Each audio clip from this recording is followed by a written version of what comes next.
नमस्ते दोस्तों। आज हम नेपोलियन हिल की मशहूर किताब सोचना और धनवान होना का विस्तार से सारांश जानेंगे। यह किताब सफलता और धन संपत्ति बनाने के सिद्धांतों पर आधारित है और आपको अपने सपने सच करने के लिए प्रेरणा देगी। चलिए शुरू करते हैं। यह किताब 1937 में लिखी गई थी, लेकिन आज भी यह उतनी ही प्रभावी है। नेपोलियन हिल ने 20 सालों तक दुनिया के सबसे सफल लोगों का अध्ययन किया, जैसे हेनरी फोर्ड, थॉमस एडिसन और एंड्रयू कार्नेगी। उन्होंने उनके रहस्य निकालकर 13 सिद्धांतों में बदल दिए, जो किसी को भी सफलता की राह पर ले जा सकते हैं। उदाहरण सोचिए, अगर आपको सचमुच हेनरी फोर्ड जैसे लोगों के रहस्य मालूम हो जाएं, तो आपकी जिंदगी कितनी बदल सकती है। सबसे पहला सिद्धांत है डिसायर, यानी कि इच्छा। हिल कहते हैं कि आपको सफल होने के लिए अपने सपनों की बहुत तेज इच्छा होनी चाहिए।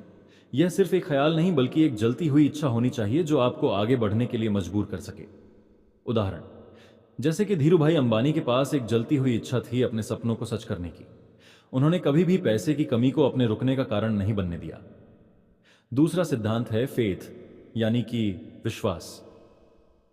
हिल कहते हैं कि आपको अपनी इच्छा के सफल होने पर पूरा विश्वास होना चाहिए।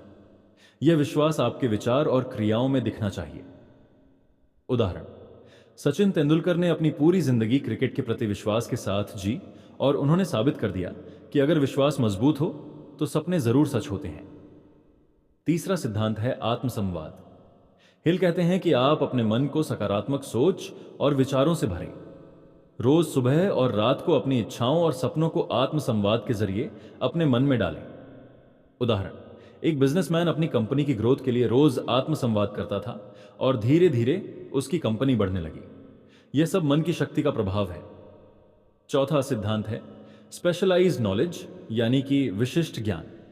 हिल कहते हैं कि आपको अपने क्षेत्र में विशिष्ट ज्ञान और विशेषज्ञता प्राप्त करनी चाहिए। यह आपको अपनी इच्छाओं और सपनों को सच करने का मार्ग प्रदान करेगा।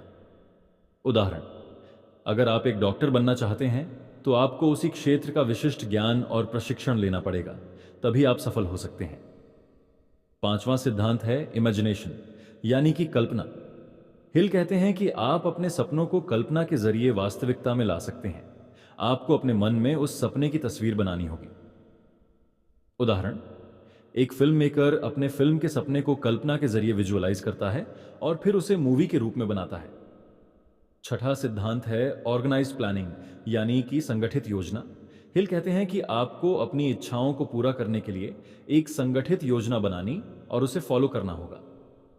उदाहरण एक सफल स्टार्टअप के पीछे हमेशा एक संगठित योजना होती है जो संस्थापकों ने मिलकर बनाई होती है। सातवां सिद्धांत है डिसीजन, यानी कि निर्णय। हिल कहते हैं कि आपको अपने लक्ष्य को पूरा करने के लिए तेजी और दृढ़ता से निर्णय लेना होगा। उदाहरण मुकेश अंबानी ने अपनी कंपनी के लिए कई बड़े निर्णय लिए जो आज उनकी कंपनी को सफलता की ऊंचाइयों पर ले गए। आठवां सिद्धांत है परसिस्टेंस, यानी कि दृढ़ता। हिल कहते हैं कि आपको अपने सपने को पूरा करने के लिए दृढ़ता और लगातार प्रयास करना होगा, चाहे कितनी भी मुश्किलें क्यों ना आए। उदाहरण अमिताभ बच्चन ने अपने करियर में कई मुश्किलें झेली, लेकिन उनकी दृढ़ता ने उन्हें सुपरस्टार्स की लिस्ट में शामिल कर दिया। नवां सिद्धांत है पावर ऑफ द मास्टरमाइंड, यानी कि मास्टरमाइंड की शक्ति।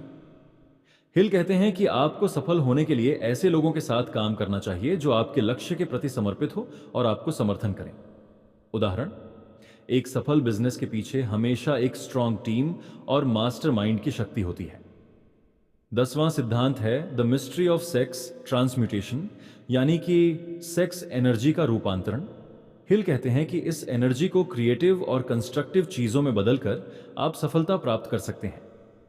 उदाहरण अगला सिद्धांत है लक्ष्य निर्धारण। हिल बताते हैं कि साफ और सटीक लक्ष्यों का निर्धारण आपके सपनों को हकीकत में बदलने में महत्वपूर्ण भूमिका निभाता है। लक्ष्य निर्धारित करना और उन पर केंद्रित रहना सफलता की कुंजी है। स्वामी विवेकानंद ने अपने जीवन का उद्देश्य निर्धारण किया और उसी के अनुसार अपने कार्यों को दिशा दी। उनके स्पष्ट लक्ष्यों ने उन्हें महान संत और विचारक बनाया। अगला सिद्धांत है समय प्रबंधन, टाइम मैनेजमेंट। हिल कहते हैं कि समय सबसे कीमती संपत्ति है।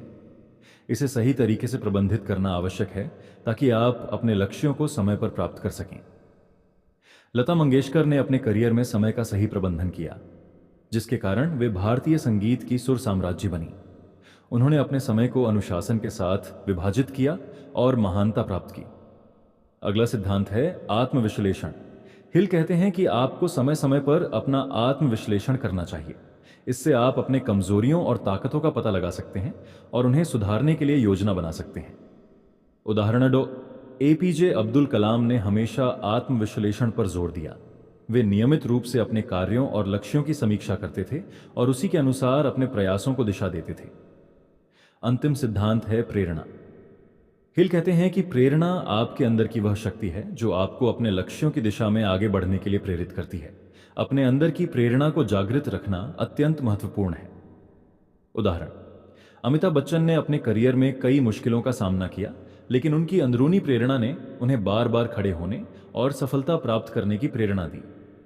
निष्कर्ष, और ये थे नेपोलियन हिल के थिंक एंड ग्रो रिच के 13 सिद्धांत और 5 और महत्वपूर्ण सीन जो आपकी जिंदगी को समृद्धि और सफलता की ओर ले जा सकते हैं। यह पुस्तक आपको सिखाती है कि आपकी सोच, आदतें और मेहनत कैसे आपके सपनों को हकीकत में बदल सकती है। अगर आपको यह वीडियो पसंद आया हो तो लाइक करें, सब्सक्राइब करें और अपने दोस्तों के साथ शेयर करें। और हमें कमेंट्स में बताएं कि आप हमें अगली कौन सी पुस्तक का सारांश प्रस्तुत करते देखना चाहेंगे।